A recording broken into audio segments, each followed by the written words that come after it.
Bienvenue à tous. Commençons ce flash par cette visite du Premier ministre à la Direction générale du budget et des finances au plateau. Une visite afin de mieux connaître les structures sous sa tutelle et partager leurs préoccupations essentielles. Sur place, Daniel Kablan-Duncan a salué le travail du ministre Sissi Abdraman et fait savoir que l'État met un accent particulier sur la gestion des finances publiques et que toute tentative de fraude doit être enrayée et sanctionnée conformément aux tests réglementaires en vigueur. Ce matin, Daniel Kablan-Duncan sera à la Direction générale du Trésor. Les travaux du comité de suivi de la grande commission mixte de coopération ivoiro-guinéenne se sont ouverts hier à Abidjan. Il s'agit pour les experts d'examiner une vingtaine de projets d'accord et mettre en place des partenariats dans divers secteurs d'une part et mener des actions communes allant dans le sens du renforcement des relations entre la Côte d'Ivoire et la Guinée. On fait le point avec Abou Sanogo.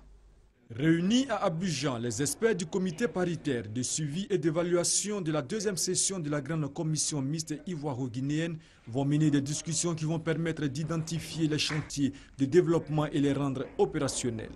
Je souhaite que tous nos travaux soient sous-tendus par l'idée du renforcement de la fraternité et de la coopération afin de donner la chance à nos populations liés par l'histoire, la géographie et la culture, d'entretenir et de continuer à entretenir des relations de paix et de solidarité agissantes pour la prospérité de nos nations.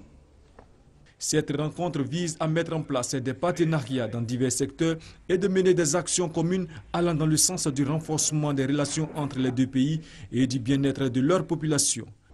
Ce comité de suivi constitue pour nos deux pays le meilleur cadre pour rappeler les décisions et recommandations en question, évaluer le niveau de leur mise en œuvre, identifier les obstacles à rencontrer et procéder aux ajustements nécessaires. C'est mû par la volonté d'insuffler une nouvelle dynamique aux relations entre la Côte d'Ivoire et la Guinée que le président de la République de Côte d'Ivoire, Alassane Ouattara, et son homologue de la Guinée, Alpha Condé, ont convenu de réactiver la grande commission mixte de coopération. Cette réunion s'achève ce jeudi. En bref, le ministre de la Santé et de la lutte contre le sida participe depuis hier à Accra à une importante réunion sous-régionale pour une réponse urgente intégrée contre la fièvre Ebola. L'épidémie, il faut le rappeler, a fait déjà 467 morts en Sierra Leone, en Guinée et au Libéria. Et pour le moment, en Côte d'Ivoire, aucun cas n'est déclaré, mais la vigilance doit être de mise.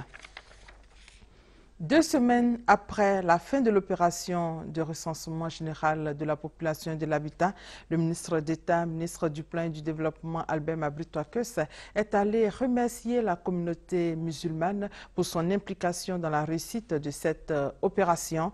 Cette visite s'inscrit dans un programme de rencontre avec les différentes communautés religieuses sollicitées lors du lancement du recensement. Kwasi Mamadou pour plus de détails.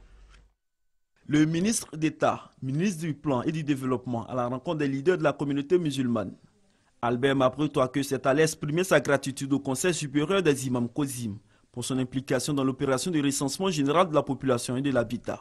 J'ai constaté effectivement que dans toutes les mosquées, tous les imams sur l'ensemble du territoire, au niveau des associations, chacun a profité des 2 mois pour sensibiliser sa famille, sa communauté, ses amis, son village sur le recensement. Ça n'a pas été facile parce que ça a été une question hautement politisée. Il y a eu toutes les résistances, mais alhamdoulilah, nous sommes arrivés à la fin. Il y a quelques problèmes encore que vous entendez, notamment au niveau des agents. Mais nous pensons que d'ici la semaine prochaine ou plus tard, ce sera réglé, on aura les résultats. Le ministre Albert Mabry-Touakeus leur a également parlé des retombées de sa mission en Arabie Saoudite lors de l'Assemblée annuelle de la Banque islamique de développement.